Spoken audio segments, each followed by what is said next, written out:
New York, October 30th, 2025. Under the golden streetlights glistening on rain-slicked pavement, the doors of Chez Margaux opened, and Taylor Swift stepped inside like a scene pulled straight from a movie. Her brown knit dress hugged her figure, her suede knee-high boots striking the perfect balance between grace and strength.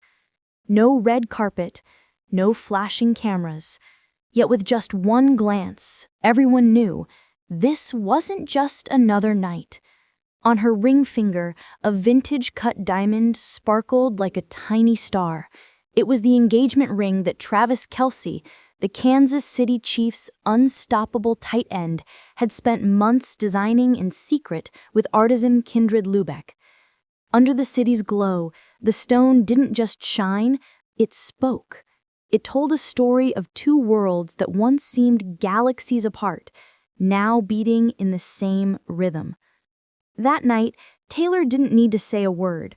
Her monochrome brown outfit, from the $3,000 Magda Buttram bomber jacket to the familiar Louis Vuitton camera box, said it all.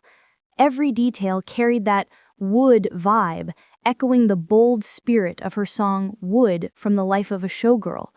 It wasn't just fashion, it was a declaration that she wasn't just living love, she was wearing it. They say love moves fast in New York, like a taxi in rush hour. But that night, through the amber light streaming from Chez Margaux's windows, time seemed to slow down.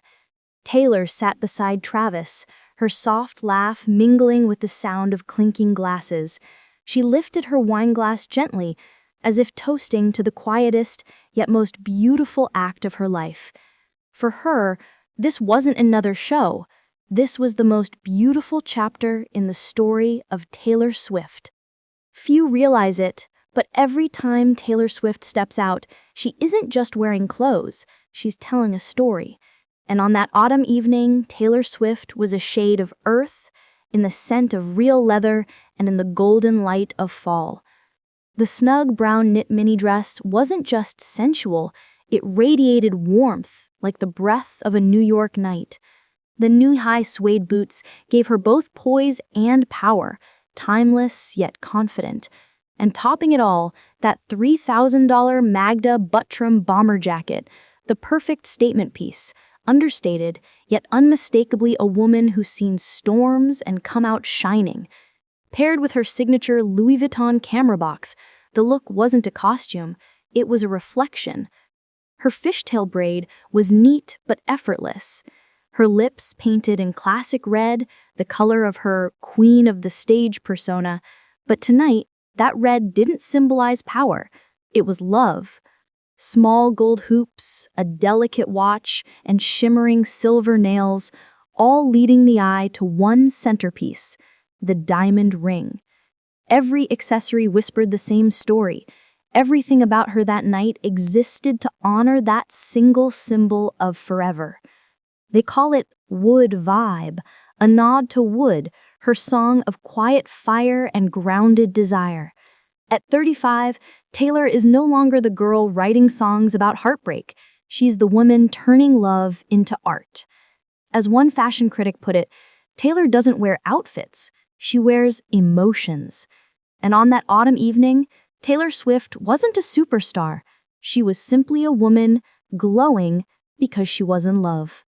If light could tell stories, then the diamond on Taylor Swift's finger would be the narrator of the night.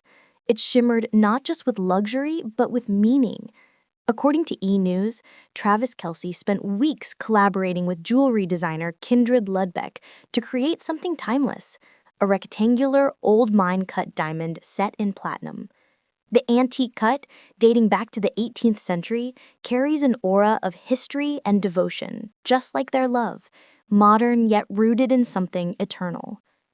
A source close to the couple revealed that Travis chose a vintage stone because he wanted a diamond with a soul, something that's lived through time, like the way he feels with Taylor. It wasn't about showing off, it was about promising something that lasts. When Taylor appeared on The Tonight Show in early October, her smile said it all. "I stare at it all day," she laughed. But the real treasure isn't the diamond. It's being with the most amazing man I've ever known. That's the real win. The audience erupted in applause, and millions watching at home smiled, realizing that, after all her songs about love and loss, this was her truth. The diamond's reflection danced through her wine glass, casting a warm light across her face. She turned it gently, smiling, not with pride, but with peace. The kind that comes when everything you ever waited for is finally in your hands. That ring isn't just a token of love, it's the fusion of two worlds, music and sport, the stage and the stadium, melody and motion, bound by a single promise. And maybe that's why, when Taylor walked into Chez Margaux that night, no one saw a celebrity. They saw a woman completely, profoundly happy. Taylor Swift and Travis Kelce's love story didn't begin in silence. It was born in the thunder of stadium lights and the roar of thousands. Yet somehow, they've turned that noise into intimacy. Just days before that dinner in New York, on October 27th, Taylor sent Arrowhead Stadium into a frenzy when she appeared to cheer for Travis during the Chiefs vs. Raiders game. Dressed head to toe in fiery red, a Courrèges sweater, $550, matching skirt, $650, high-heeled boots, and a coordinating bag, every detail spoke volumes. This wasn't just a look, it was a statement. I'm his. Sitting beside Brittany Mahomes, wife of quarterback Patrick Mahomes, Taylor laughed, cheered, and clapped with genuine joy. And when the stadium lights reflected off the Jumbotron, the sparkle from her engagement ring gleamed back like a secret signal meant for only one man. It's hard to believe that just weeks earlier, at the October 12th Chiefs vs. Detroit Lions game, she was still the mystery guest. In a black custom Ghani jersey, her ponytail swaying, her ring barely visible to cameras.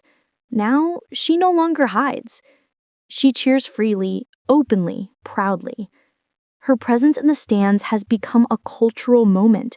Sports fans started listening to her music. Swifties started watching football.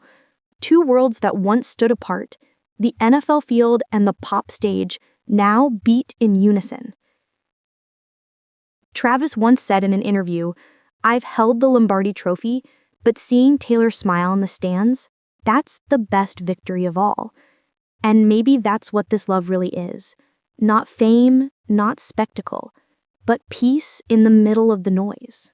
When the stadium lights fade and the cheers die down, what remains between Taylor Swift and Travis Kelce isn't fame. It's the quiet comfort of belonging.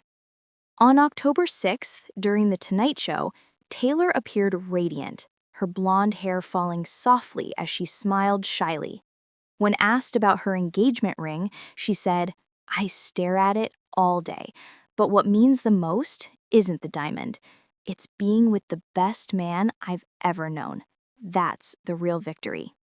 A simple line, yet it melted millions, not because of the ring's price, but because of her serenity, earned through years of heartbreak, resilience, and rediscovery. Travis, for his part, couldn't hide his pride either. When reporters teased him about being Taylor Swift's future husband, he just grinned and said, "I've learned more about love than I ever did about football plays."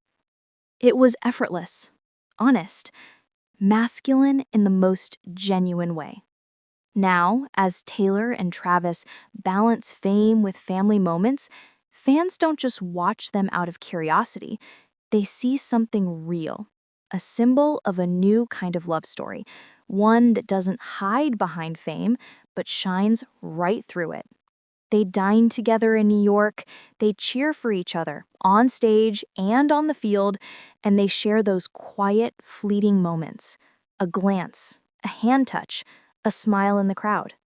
And the most beautiful thing, for all the world watching, their love still feels ordinary. Ordinary in the best way. That's why their story captivates millions, not because it's perfect, but because it's true. A love that doesn't need noise, validation, or performance. Just two people choosing each other, again and again. And maybe in a world where everything feels staged, it's their sincerity that makes everyone stop and smile.